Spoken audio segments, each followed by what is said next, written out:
Now here is a generic pattern of my own that you can do in any number of different colour variations and cover a wide number of insects. It's a pattern that I use a great deal on still water. It's called a fuzzy bug, and it relies on creating the movement in the body just by brushing out the dubbing with Velcro. So we're going to start with some touching turns of thread down to the bend of the hook, and I'm going to tie in some tail fibres, and for a bit of variation I'm actually going to use these Coq de Leon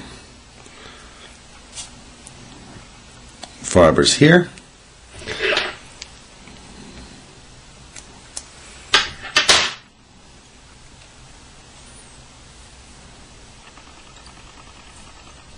Tie them with a pinching loop at the bend of the hook as we've done before. Just make sure they're secure. And then we're going to tie in some copper wire for a rib. So here's the copper wire. We're going to tie it in so that it reaches up along the abdomen to give us a smooth base as before. And then we're going to dub on some rabbit fur dubbing. And the nice thing about this pattern is that you can change the colour scheme to suit almost anything. It's a particularly good pattern for pale caddisflies or sedges on still water. But as I say, you can be varied to imitate midges, whatever you like. Once you've spun that hair onto the thread, we're going to build a body. As I said before, you don't need to be overly careful with this kind of process. We're going to make it even messier in a second. And take that just about 2/3 up the hook shank, a little bit too much dubbing there. And once it's tied on, we're going to give it the usual treatment with the Velcro to pull some of the fibres out, pull out those guard hairs, give it plenty of movement.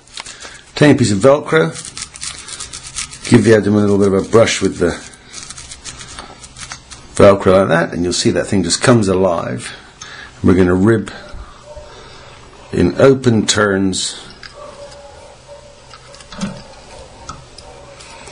in the opposite direction to the thread as before, and tie off that wire.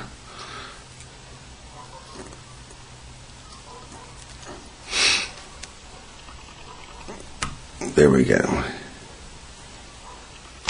Now I'm going to build a thorax, and I'm going to use a slightly different colour. I like to have two-tone effect on this particular fly. I'm going to build a slightly thicker and slightly looser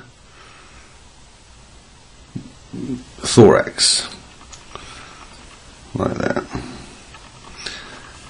And again, we're going to give it the Velcro treatment. And this time we're going to really, and you'll see I dubbed that a little bit looser so that more of the hair pulls out.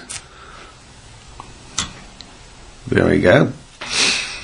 And that way you don't need to worry about palmered hackles and all sorts of complexities. It gives you plenty of movement in the fly as it is. And I really like this soft hair mobility, particularly on still water flies.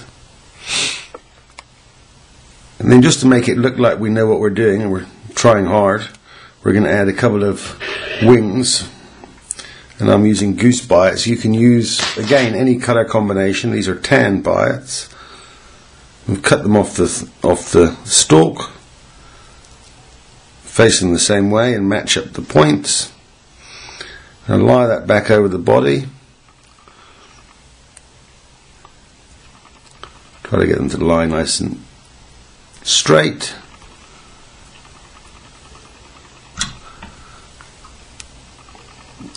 That's better. And trim off the butts.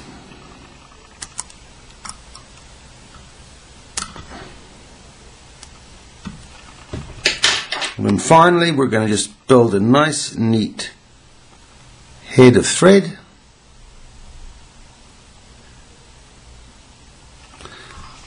Whip finish.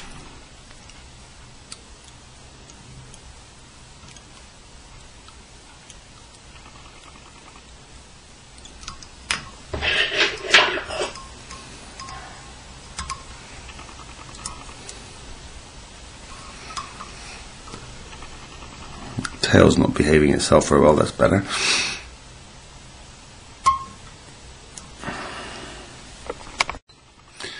Add a drop of varnish to the wraps. Just gives you a slightly neater finish and makes the fly a little bit more durable.